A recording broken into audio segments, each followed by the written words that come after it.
One cold blast of air could cause the chocolates Ruth had been dipping by hand for the last 40 minutes to bloom, making them chalky and unsellable, an offense worse than breaking a window at the Gateses' house.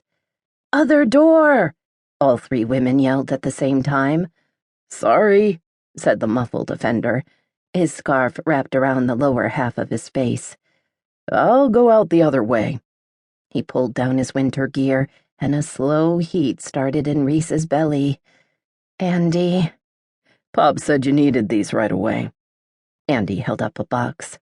Even though he ran his own company doing something or other with computers, Andy made time to help his dad with deliveries during the busy holiday season. Reese recognized the "Just Sugar-Coat It" label on the side. They were running dangerously low on candy cups, necessitating an overnight order. Technically, Andy could have waited until this afternoon to deliver, but in a small town like Echo Ridge, neighbors went out of their way to help one another. Even if it meant delivering a package at, Reese glanced at the clock on the wall, 6:45 in the morning. "Thank you so much. I hope that will last us through the holiday. Can you just set it there?" Joy nodded to the top of the fridge. Her hands were busy popping chocolate Santas out of the molds and wrapping the little guys in gold foil. Once she was done with that, they would slide into red boxes with cellophane windows. Reese moved to help her mom. She kept her head down, as if she were concentrating on the foil wrapping, as her eyes followed Andy's big frame across the room.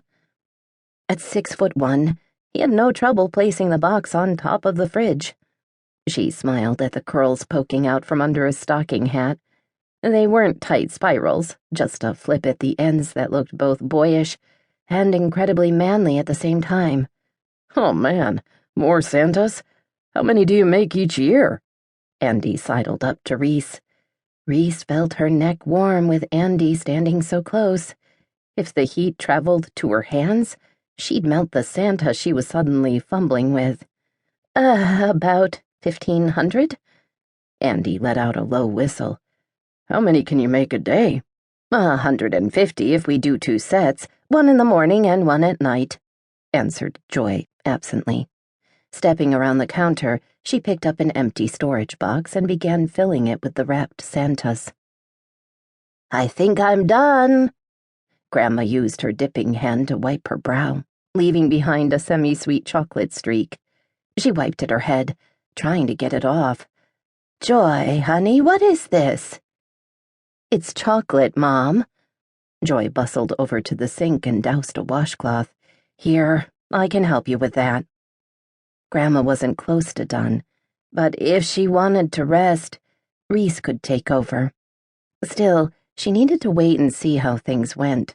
If Reese moved into the dipping seat too soon, Grandma would get angry at her. Reese exchanged a look with Andy. He was well aware of Grandma's growing dementia.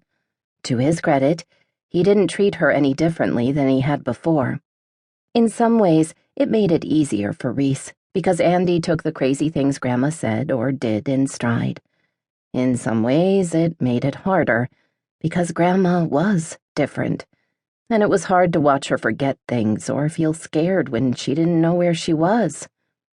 Andy bumped Reese's shoulder with his, giving her a conspiratorial wink. He snuck his hand across the counter and snatched one of Grandma's chocolates, popping it into his mouth before Joy could notice. Reese grinned, waiting for the flavor to hit, sure that Andy would have an opinion. He always did. "Lemon." Andy's brow furrowed and his lips puckered. Reese's jaw dropped, and she blinked several times. "You don't like our lemon?" "Shh." Andy put his finger to his lips and glanced to make sure Ruth and Joy weren't listening. They were done wiping off the chocolate and had moved to the sink to wash Grandma's hands.